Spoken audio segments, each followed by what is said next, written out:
আমাদের এই পৃথিবীতে সম্মান এমন একটা বস্তু যেটা শিক্ষিত মানুষ তার যোগ্যতা প্রমাণ করে তবেই অর্জন করে। কিন্তু যারা ধনী ব্যক্তি তারা অশিক্ষিত হলেও বর্তমান দিনে চোখের সামনে যা দেখতে পাচ্ছি, তারা অর্থ দিয়ে সম্মান ক্রয় করে।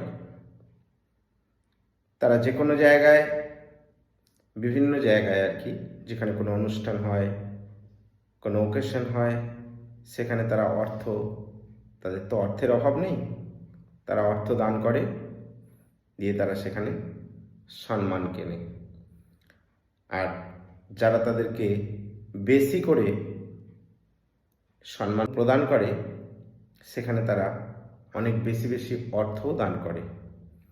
তাই টাকা থাকলে বর্তমান দিনে বোধহয় সম্মানের আর অভাব হচ্ছে না।